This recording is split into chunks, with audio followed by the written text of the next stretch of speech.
Hi, my name is Susie Gilliam, and this is Infographics Telling Stories with Data, and my final project is Mindfulness for Children.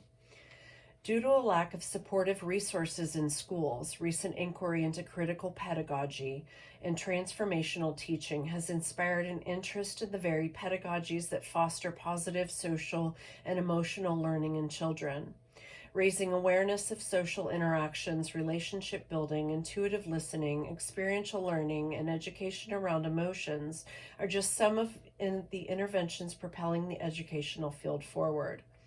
In order to assist in the prevention and aftermath of violent crimes, drug and alcohol abuse, death, suicide, and physical and emotional abuse, teachers with the capacity to go outside what Freire calls the banking concept of education and instead educate the whole child will more successfully meet the needs of students. The graphics examine a small aspect of the application of mindfulness practices to the learning environment in order to facilitate educating the whole child, not just the intellect, as students in the current educational paradigm require skills to support adverse childhood experiences, or ACEs. ACEs have been found to be linked to the leading cause of death in adults, which alarmingly unveils the importance of early intervention programs against ACEs for children and students in the school system, according to a recent study by Folletti. I chose the pyramid form in order to establish that ACEs seem to be the base assumption that the data is built upon. These ACEs create social, emotional, and cognitive impairment, which is the next layer in the pyramid. As children with untreated ACEs grow, they are likely to adopt high health risk behaviors such as smoking, drugs, and drinking. From these stem disease, disabilities such as learning disabilities, and social problems, which are the inability to get along with other humans. According to Folletti, the majority of cases studied seem to come to an early death. As mental health professionals and educators embark on a growing interest in educating the whole child, schools are noticeably spending time researching and developing programs that incorporate mindfulness meditation as a more soulful curriculum. In the book Education and the Soul Toward a Spiritual Curriculum, John Miller writes, "A soulful curriculum recognizes and gives priority to the inner life. It seeks a balance and connection between our inner and outer lives. Traditionally, schools have ignored the child's inner life. In fact, our whole culture tends to ignore the inner life," end quote.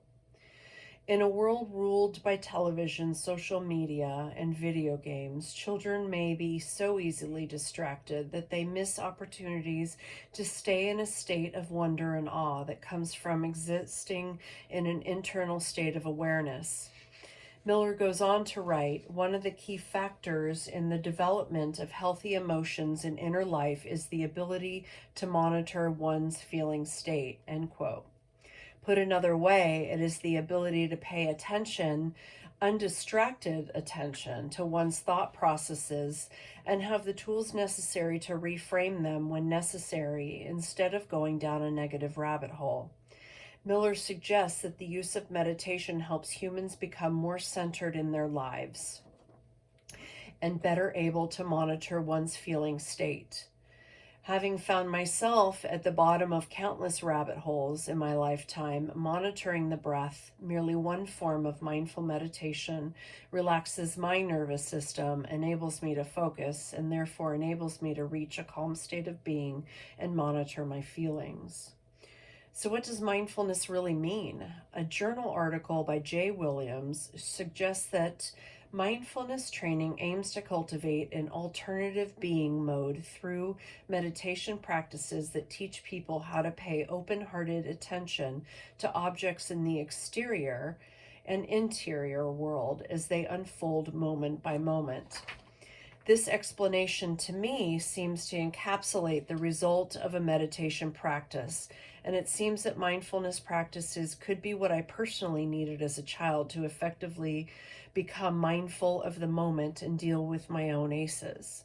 Thankfully, according to the Center for Disease Control, the CDC, mindfulness meditation is growing in popularity in children.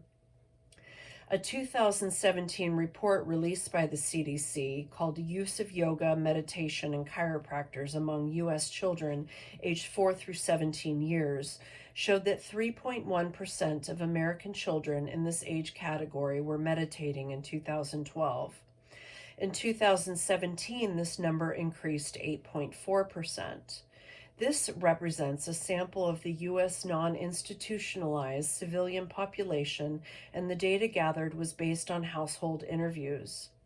This graphic is a re-representation of the data provided by the CDC and is shown in simple bar graph form. I chose this chart style as it seems to represent the data clearest. Some of the others out there on the web are using the same format, however, I feel that their labeling seems to be less clear. In addition to being present in the moment and having a calm demeanor, that mindfulness meditation has many other benefits. Mindfulness meditation and other mindfulness-based practices traditionally value the promotion of empathy, creativity, pro-social relationships, and compassion for self and others, the development of which will help children throughout their lives, according to Rempel in 2012. According to recent research by the Mindful Schools program, mindfulness practices such as the open-hearted attention that Gillam suggests actually increases the attention span, allows for the regulation of emotions, increases compassion, and reduces stress and anxiety. So who has actually implemented mindfulness in schools, and what are some of the results? In the spring of 2011, one public elementary school in Richmond, California, implemented a mindfulness meditation program brought forward by the organization Mindful Schools. The study represented here by this bar chart consisted of a 5-week mindfulness-based curriculum with 409 children in kindergarten through 6th grade. I chose this chart style as it was able to represent the data the best. Results of the study showed that the classroom behavior of students, behaviors such as paying attention, participation, self-control, and respect for others, improved immediately and lasted up to 7 weeks post-intervention as compared to those students that were not part of the study and were not meditating in the classroom daily. Data was collected from 17 classrooms and 17 teachers. The program was such a seeming success, it was implemented across the district. The terms defined in studies and findings on the work itself shows me the importance of teaching teachers how to provide children with tools to effectively deal with complex emotions, ultimately producing adults that are supportive of themselves and each other. Miller writes, "In education, as in anything else, we get what we aim for. If we aim for nothing, that is what we get. Human development bankruptcy will increase along with crime, teenage pregnancy, drug abuse, and suicide. If we aim for individual human development, our efforts will be rewarded with a large increase in the number of valuable contributors to society." End quote. In other words, we must start somewhere, and the most logical place to start is in schools that have teachers trained in modalities that support the implementation of these more holistic tools, as well as training students to be peer mentors when ACEs occur, are imperative, and the increase by this is shown in recent studies by the Center for Disease Control, as noted above. Tools such as mindfulness practices and more holistic applications of education that we can teach will follow the children through school-age years, potentially reducing violence and aggression toward each other and society, and helps to produce happier adults that are better equipped to handle trauma and grief that life will inevitably bring forth. Thank you.